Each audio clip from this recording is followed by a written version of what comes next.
Welcome to the Unit Economics Podcast. I'm Josh Stavinsky. On today's episode, I sit down with Alexandra Spitz, founder of New Mom School, an in-person postpartum education business that's grown from one studio in Orange County to 26 locations across 18 states.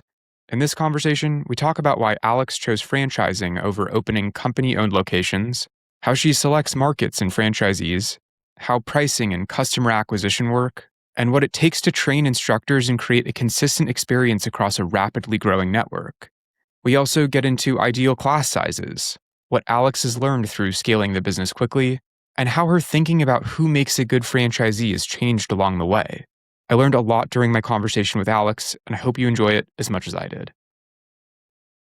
Alexandra, thank you so much for taking the time to do this today. I normally start with a background on the person I'm interviewing, but I'd like to mix it up a little bit. I'd love to just start with, in your own words, a brief explanation of what New Mom School actually offers. And then I'd like to go back to the beginning and sort of talk about your journey and what led you to this point. My favorite topic. New Mom School offers postnatal education classes for women in their first year postpartum. And you come with your newborn baby. You start classes between 3 and 5 weeks postpartum.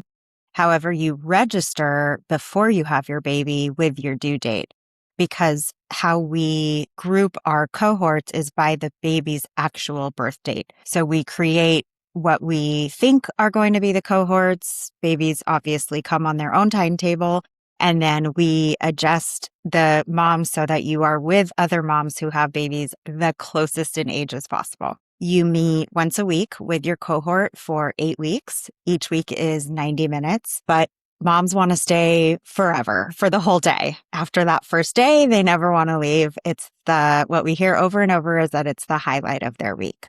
When you are in what we call our golden circle, we sit around a golden color area rug in very comfortable floor chairs. And we have alternative seating as well, because sometimes there are challenges postpartum that is more comfortable for mom to sit higher up.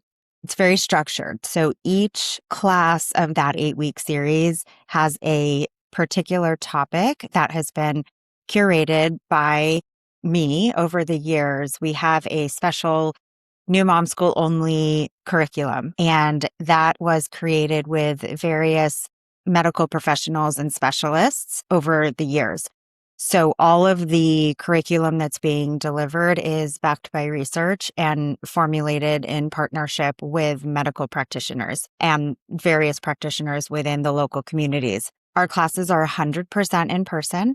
We're in 18 states across the U.S. at this point, with 26 locations open, and at this point, about 14 more in development, with more and more coming every day. So that's the experience you get when you join New Mom School. Amazing. And just, again, for context setting, what are some example topics that moms might experience on a week-to-week basis? The topics range. It's very focused on mom and mom's well-being. We have a ton of resources that are there for the babies. You have your pediatrician after the baby. You can get any type of YouTube video on how to swaddle a baby, how to change a baby's diaper, tons of resources on feeding. Except that what we're learning in classes is really focused on how mom is the best version of herself. So everything builds on each other. Our first week, of course, is introductions, sharing birth stories, sharing who your doctors are, sharing where you live, what city, and it instantly bonds the women in the group. Then we build on that. So there's topics like, how do you soothe your fussy baby? And surprise, surprise, it actually has something to do with mom herself. We talk about sleep foundations. There's no controversial topics when it comes to sleep. It's not how to train your baby to sleep. It's more about sleep science, what our babies are doing, and how does mom actually get herself in the best place possible for that lack of sleep that's happening within the home. Babies need to eat round the clock for a good 12 weeks or so. So we have support for how that works within the family system.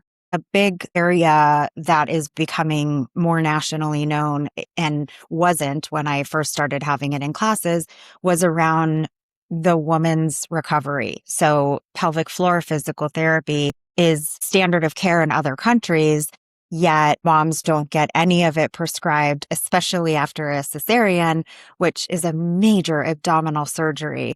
Do you want more examples? No, that's perfect. I mean, we could go on and on, but We could. I think that's extremely helpful just to sort of set the stage for how listeners should be thinking about the offerings that you provide. So let's go back to the beginning. What were you doing professionally prior to launching what became New Mom School? And talk to me a little bit about, I think from hearing about everything you offer, it's kind of clear what the gap in the market was. It's like all of the above. But talk to me a little bit about how you were thinking about the gap that you saw. I was working in a transactional real estate law firm and development company. I managed kind of all the documentation and agreements in the law firm on the law firm side.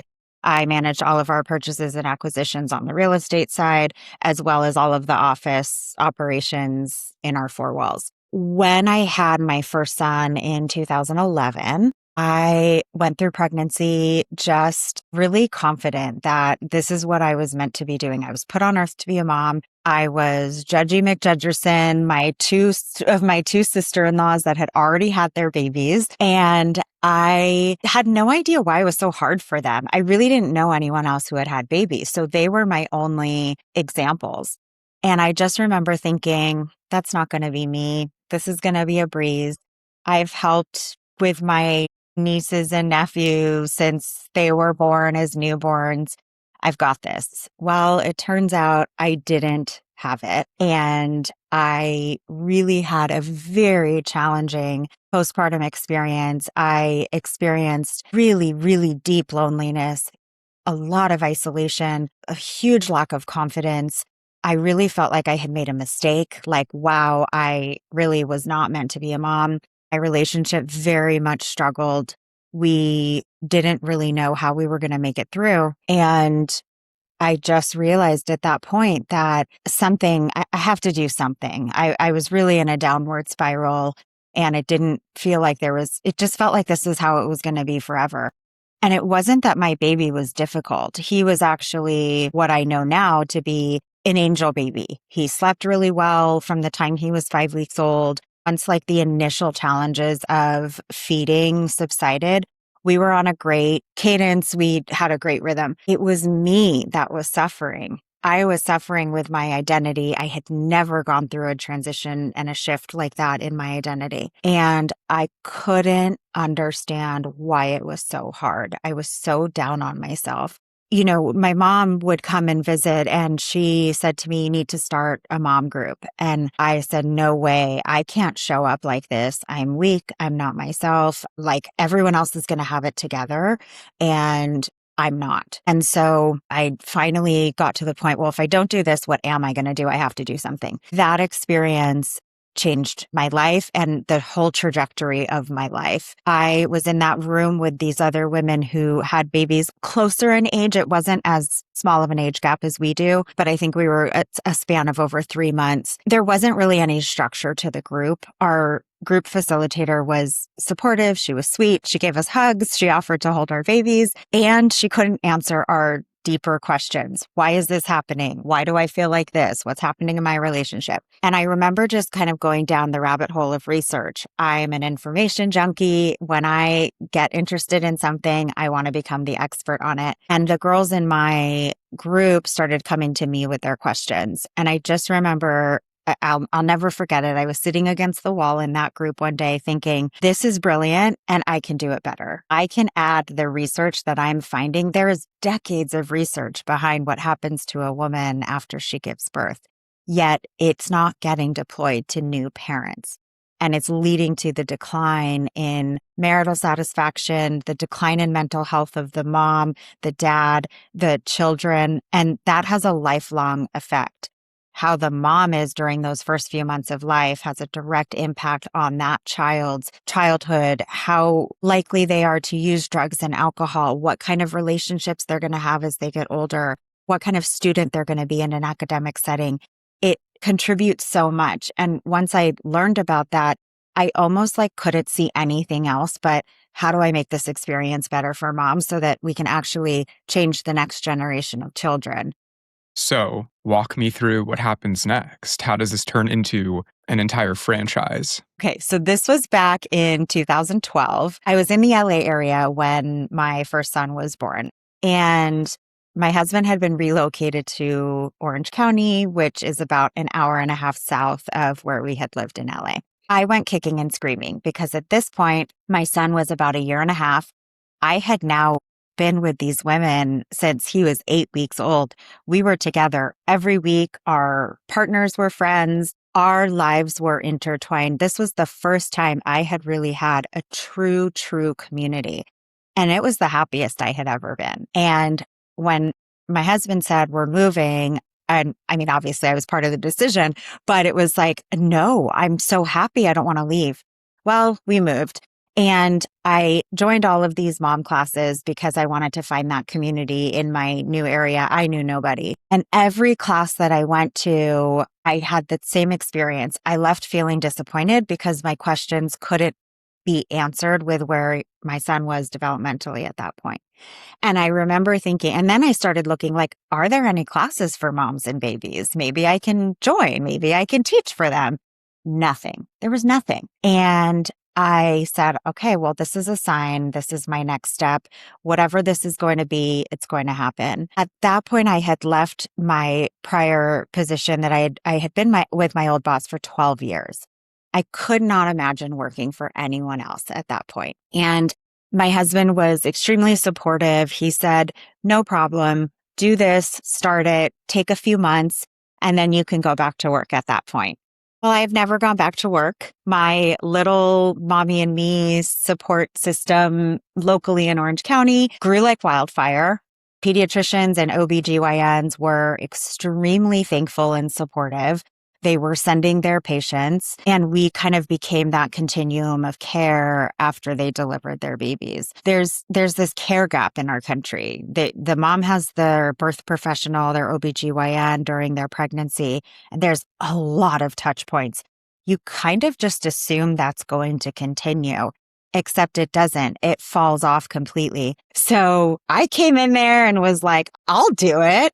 And what I wanted was I wanted a place where it was a safe space for moms. It was come as you are. I don't want to know anything about you before you walk in my doors except your baby's birthday.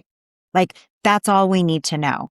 And I wanted a place where there was no comparison. There was no status. There was no political affiliation. There was no religious affiliation, like none of that. It's just, I'm a new mom. I have a baby born on this day. I'm here for community support, education. And I built the program to involve visiting experts from the community that have their expertise in whatever they're specialized in. Therapists, physical therapists, lactation consultants, like, all the different subjects. And moms finally felt like they had something that was really leveling up their postpartum journey. And I have women every day telling me, I wish I had this when I had babies. And I say, me too. So do I. And that's why I created it. It's an incredible story. I would love to touch on the actual mechanics of the franchise model. So talk to me a little bit about how you initially decided to expand. At what point did it make sense that opening up a second location made sense? And did you immediately start to franchise it out, or did that come later? What did that look like? I grew my one location, and in 2023, I was approached by a colleague who worked with a franchise consulting firm. They really liked the concept. They felt it had legs. They liked my story. Had I gone the route of opening corporate stores, it would have been slower. And the franchising model made sense to be able to give women an opportunity to be entrepreneurs and own their own businesses, as well as employ various people in the community, right? So all of those visiting experts have private practices in their community that are wraparound services for a new mom. So it was sort of the whole concept of being able to help on various levels, not just the moms in their communities, but also the women and practices serving them. The original plan was to open 3 to 5 in the first year and after announcing that we were franchising, within 24 hours, we had 140 inquiries just from our email list of women wanting to join and open their own. So I did not take the advice of my people that went before me, and I went ahead and I think we sold like 20 in the first 12 months or something like that. So I brought on a lot of growing pains. Like, the passion was there. We had the system that worked in Newport. We didn't in Orange County. We didn't have the systems for an actual franchise system. So we were learning as we went. And fortunately, our franchisees were extremely supportive and understanding that we were a newer brand. And it just, like, the mission is so strong, it's so needed that always trumped whatever the challenges we were going through. I wanted to be able to reach more moms quicker. And that's why we decided to go the franchising route. Why would it have been slower to go with an alternative route? First and foremost, capital. I had bootstrapped the company up until that point. We had self-funded. We would have needed to raise an enormous amount of capital to be able to go out and staff every location and manage all of the staff members, do all of the marketing in every market. And it would have taken a much longer time to build that out. Got it. Makes sense. So you scaled from 1 to 26 locations really quickly after scaling to your second, right? Like 1 to 2 took a decade, and then 2 to 26 took very, very little time. That's pretty remarkable. I'm interested to hear a bit about how you're thinking about the pace at which you're scaling. How do you think about when and where it makes sense to actually open a new location to start? I mean, there's so many questions I have around franchising in general, because this is the first franchise model I've actually had on the show. So I think this is going to be a fun topic to dig into. Amazing. So just a slight correction. I had my one studio in Newport. We had dabbled with 2 other studios, but they were launched during COVID. And we ended up actually scaling those back and just staying with the one location. So when I announced the franchise in September of 23, we just had my one location. And it had been such a strong example of what can be built and quickly that we knew that other communities could very much jump in and do the same things that we did. High level, it's actually quite simple, because all you're doing is looking to reach women who are pregnant, to build that pipeline, to extend that LTV through the first year.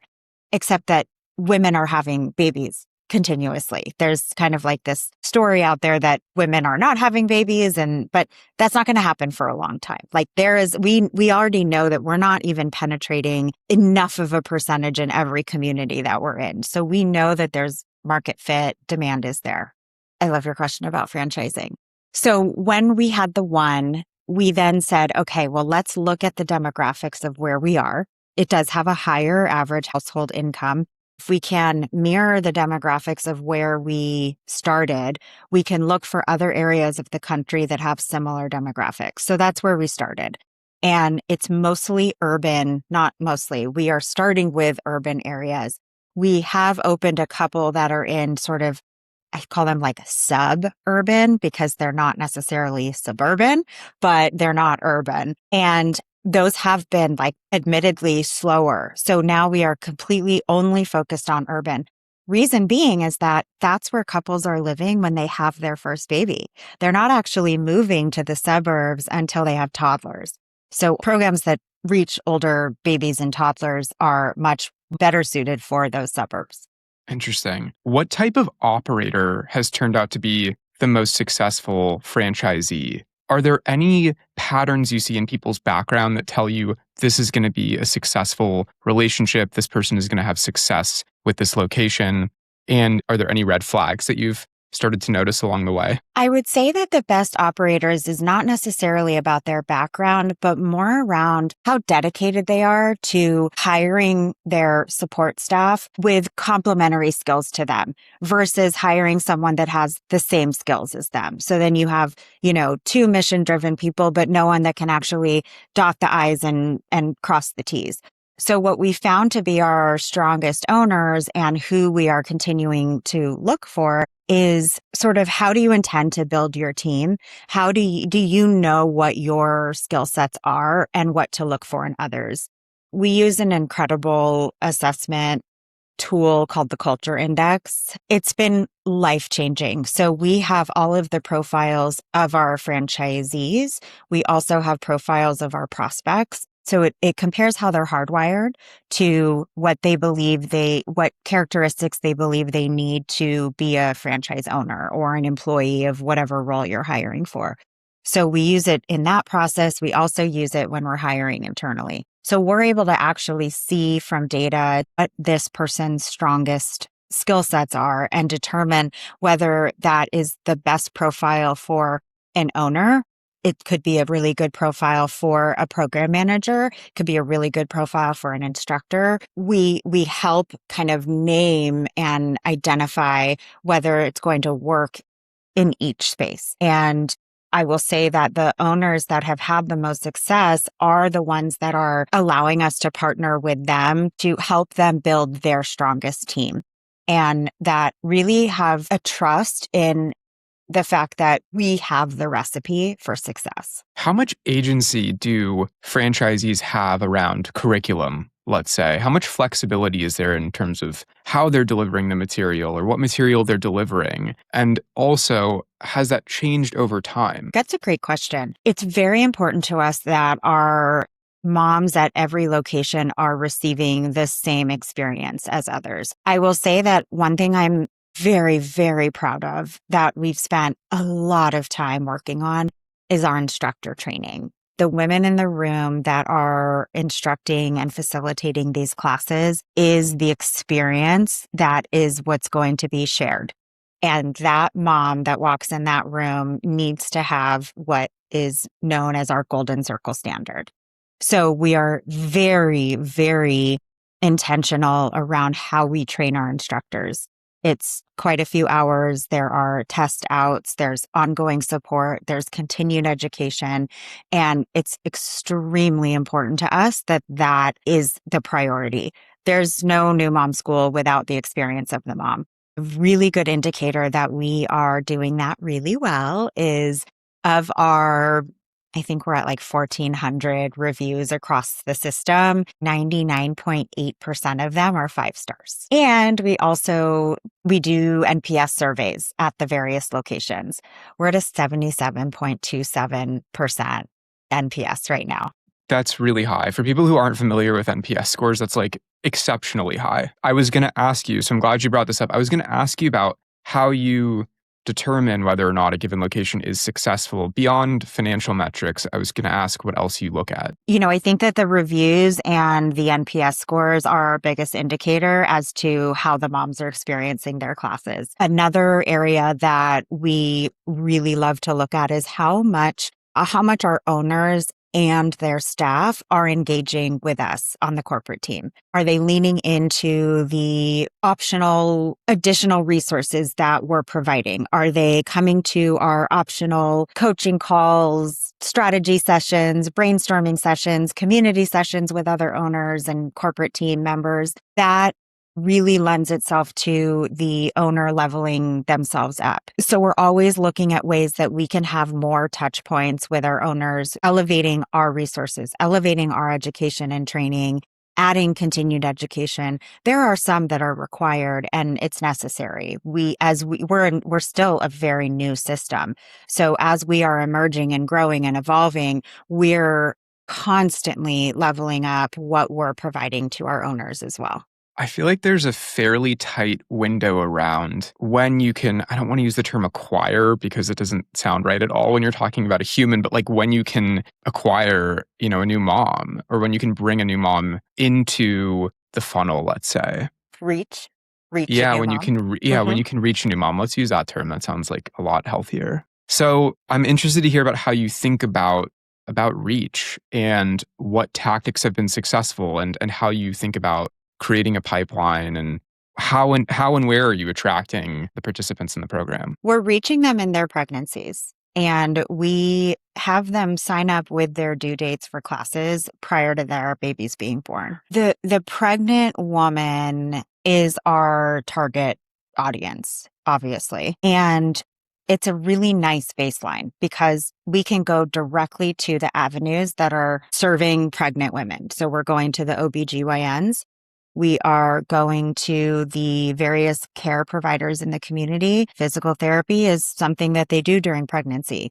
Pregnant women visit chiropractors. Pregnant women have 4D ultrasounds. Pregnant women attend prenatal yoga and Pilates classes. So wherever our audiences are similar, we're going to those businesses and practitioners and creating partnerships. We provide a very complementary service. There isn't competitors. So there's other sort of mom groups that are fragmented throughout the country, but nothing that is standardized like we are.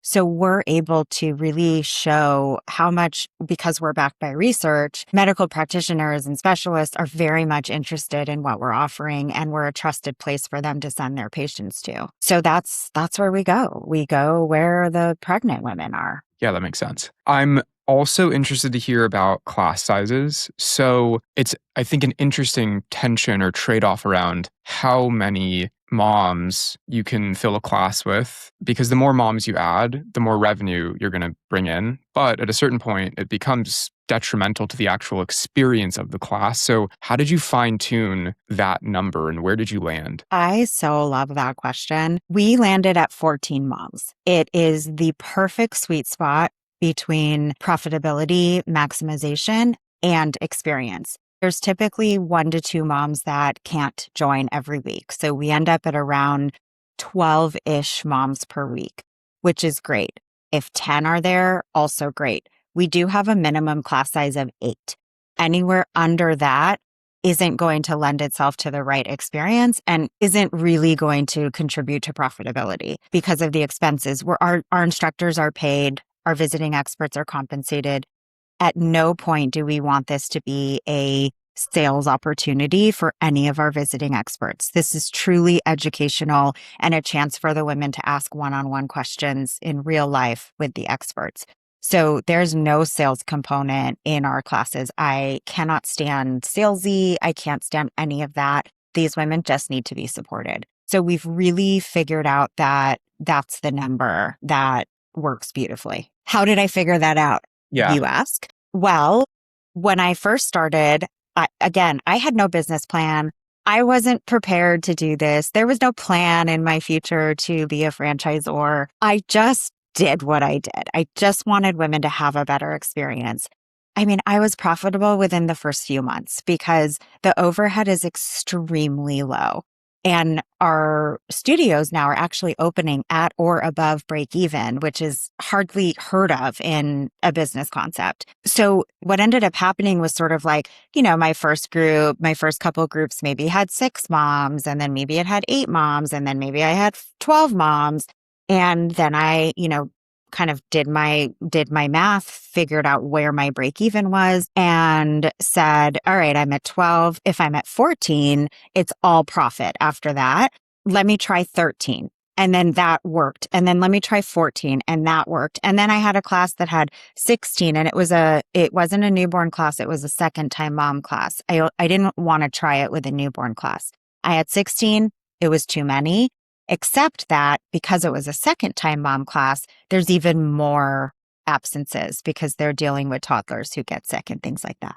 So we discovered that we could actually enroll 16 in a second time mom class, but 14 really was our max in our newborn class. That makes complete sense. I want to touch on pricing, but before we get into it, and this is related, have you raised capital or has this been bootstrapped throughout the entire experience of building the company? I did a friends and family round last July, and I raised a little bit. But no institutional capital where you're sort of like beholden to an institution. No, okay. None at all. I ask because when we talk about pricing, which I'd like to do now, I think that also could present a really interesting tension as well, where because you aren't beholden to an institution, you have a lot more flexibility around where you set your prices. So I'm interested to hear about, if you're comfortable sharing, like what the prices generally look like. And I know the prices can vary location to location, but I'm interested to hear about what the prices generally look like, but also how you think about this trade-off around profit and making this an accessible service for as many moms as possible, right? This is like a really unique tension, I think, that hasn't presented itself in any of the other interviews I've conducted. I think that you're spot on. So in franchising, there's actually guardrails around what we can and can't require in terms of pricing. We have recommended pricing tiers, and we give recommendations on when to move through your pricing tiers. And many studios have tried different things. We haven't yet landed on like the right amount of timing. We're still learning that. And we've also experienced that whenever prices go up, there has been no price objections, partly because all of our clients are starting new. So it's not like there's this monthly recurring fee that is, $275 and we're going to raise it to $325 and then we're going to raise it to $400. Like it's not that. It's sort of a one-time thing, which I know that recurring revenue is something that we would love to be able to tap into. And we have to start somewhere. Like this is so needed and necessary that even if we're just having these women in their first year postpartum, there is an opportunity there to extend LTV. But first we have to make this standard of care. So things like if you are repeatedly having waiting lists, it's time to open more classes and raise your prices. So you can do that. You increase your scheduling of classes and you raise your prices. A few of our studios wanted to start out at the lower prices thinking that it would attract more customers. And we've actually seen that not working in certain scenarios because there's a value to the cost. Our classes really should actually be more than what they are. The value that the moms are getting is greater than the price. Our studio that has the highest price is in the low $600 for the 8-week series. The amount of hours of instruction that you're getting kind of relate more to let's say a yoga certification that you're spending, 12 hours working towards in a weekend that can cost upwards of $2,000. So the value that the moms are getting are still at a really low price point. And because we're a new concept and we have to show proof of concept, there's a wide range of prices right now. Yeah, that makes sense. I think what's also interesting about this story is the fact that this should be covered by insurance. And generally speaking, it's not. And so I'm interested to hear about what you're doing to change that. I'm sure this is extremely complex, but walk me through what it looks like to try to get a service like this added to an insurance plan. Like I wouldn't even know how to go about that at all. I'm with you there. I don't know the world of insurance yet. What I can say is, in order for something to get covered by insurance, there has to be a lot of data behind it. And to show that if it's getting covered by insurance, it is saving that insurance company future money that they're going to have to expend for that patient.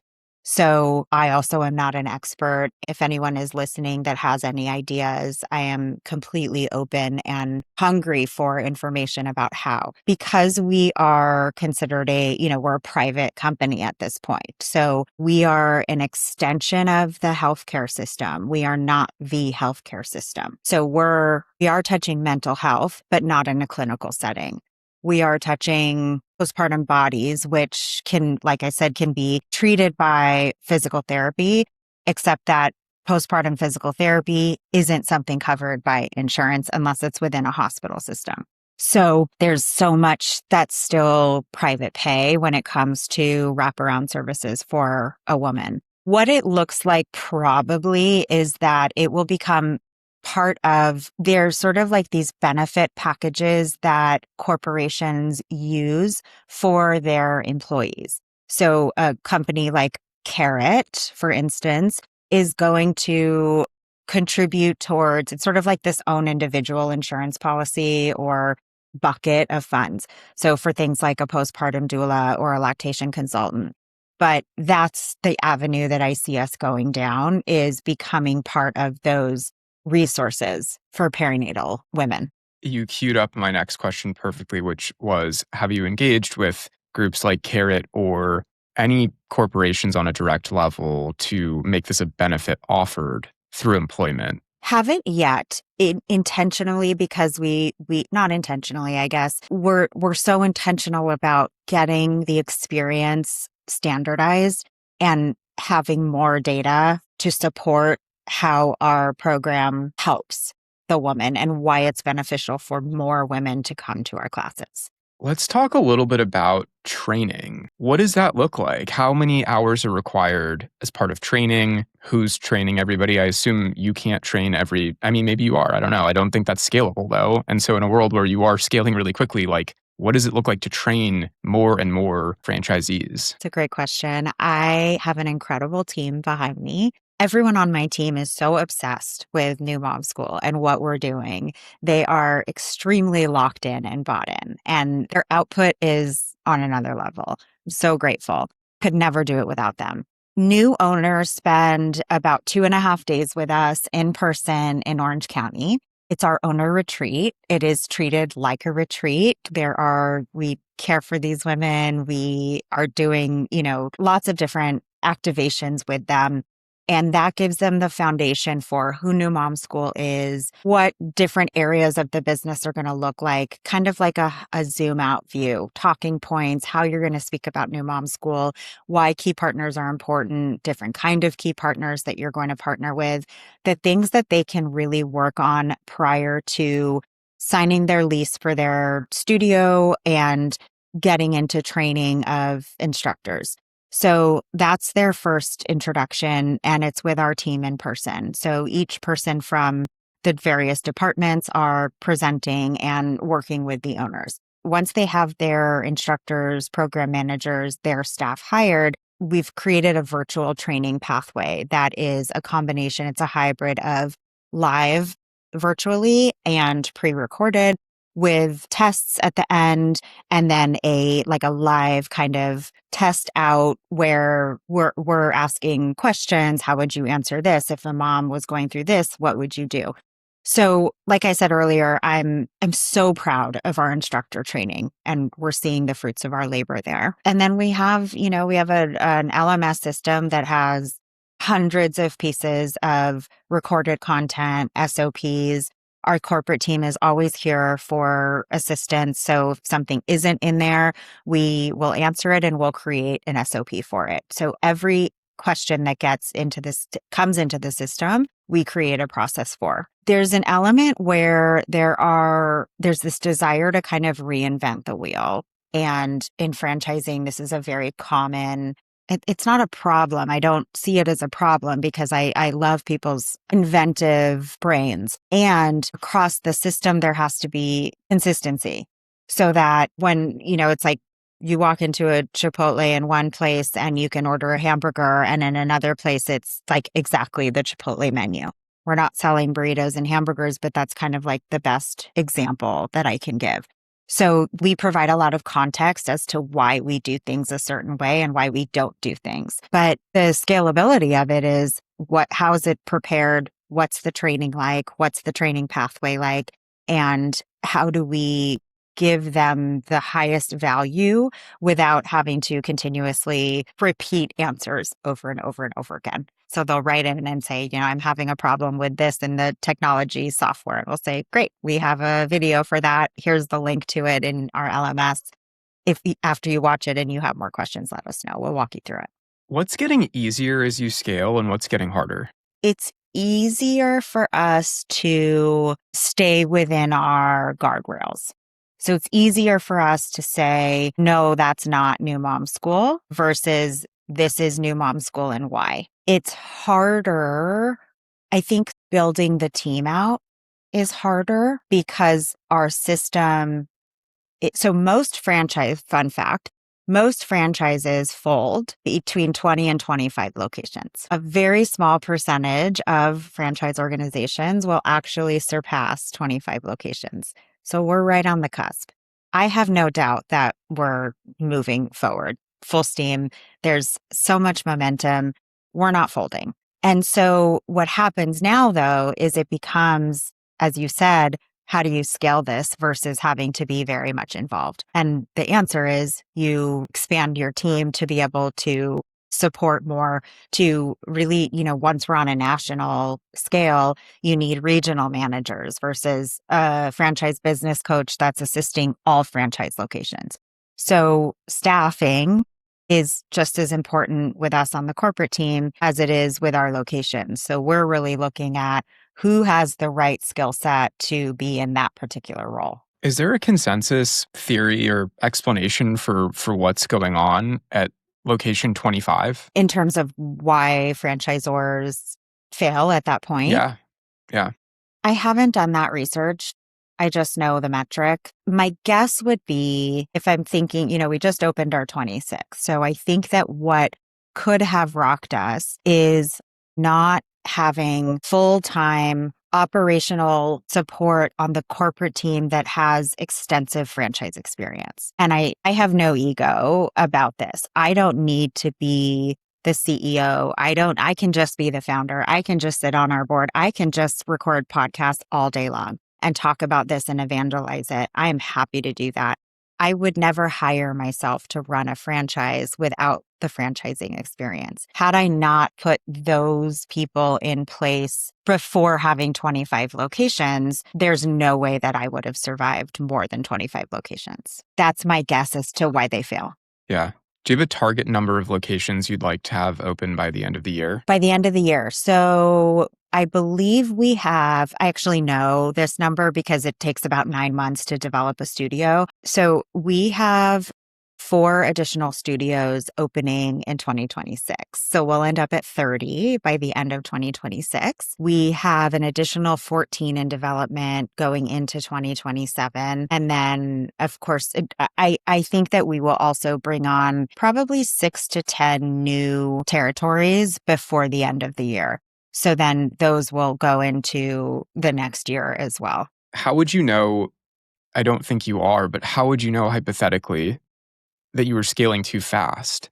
Because your pace is extraordinary. So I'm wondering what you're, I don't know, what you're looking out for to make sure that you're doing this in a really sustainable way. Well, go big or go home is my motto.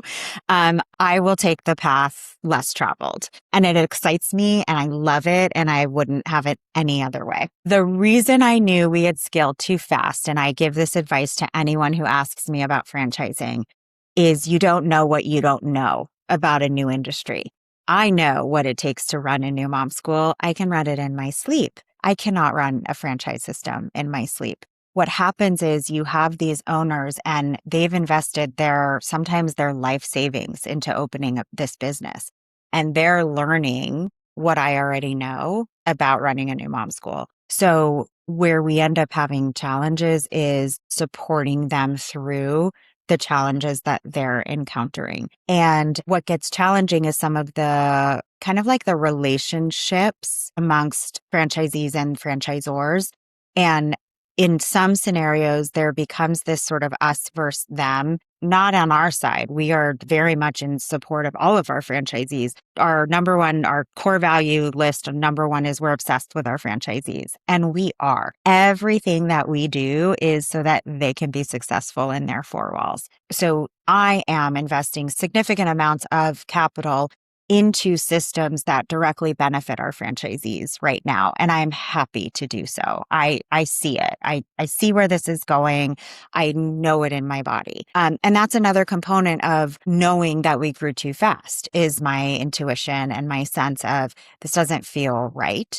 How do I actually find a solution so that it feels better? I want to be able for my corporate team to be spending time on things that moves everybody forward, not just in their businesses, but also in our mission and our movement. What have you changed your mind about since formally launching New Mom School? I have experienced now what it feels like to know something is true and someone else may not see it as true. So I've changed my mind on the fact that even though I know when something works, I can't force someone else to also believe that it works, right? And I don't want this to come off in a negative way. I want it to really be my own personal experience. This really has nothing to do with other people. This is my own experience. I've changed my mind that you should sell to anybody and everybody that's interested in opening a business because of their passion. I would say that I want our owners to feel empowered and encouraged. And just because I want it doesn't mean it happens.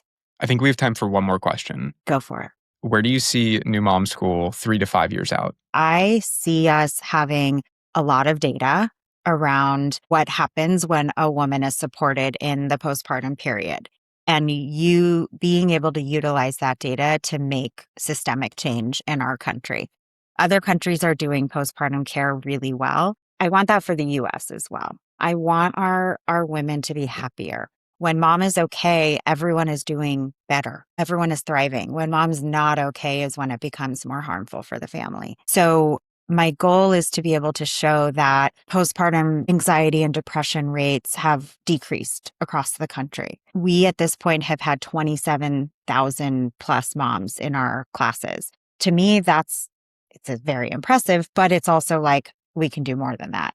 I want to reach 1 million moms by 2032.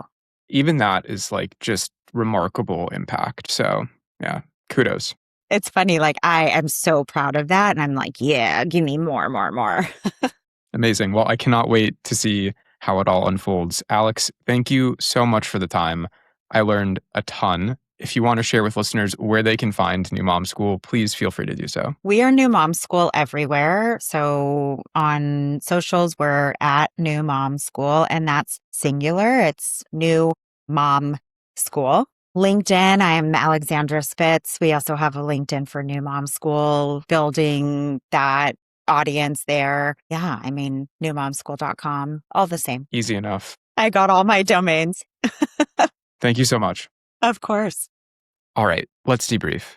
What stood out to me most in today's conversation is just how difficult it is to franchise a business where the product is fundamentally a human experience. There are parts of New Mom School that are relatively easy to standardize. The curriculum can be documented. The class size can be set. Alex can determine what a location should look like and how an instructor should be trained. But at the end of the day, the product is whether or not a new mom walks into that room and feels supported. It's how an instructor handles a sensitive conversation, how the group interacts, and whether that experience feels consistent across dozens of independently operated locations. And I think that's what made so many of the mechanics we talked about, from class size to franchise selection to training, hiring, and even the pace of expansion, so interesting. They're all ultimately attempts to make something inherently interpersonal more repeatable without stripping away the thing that made it valuable in the first place. This feels like an extremely difficult thing to do, but I have no doubt that Alex and the rest of the New Mom School team will continue to be successful as they scale the business.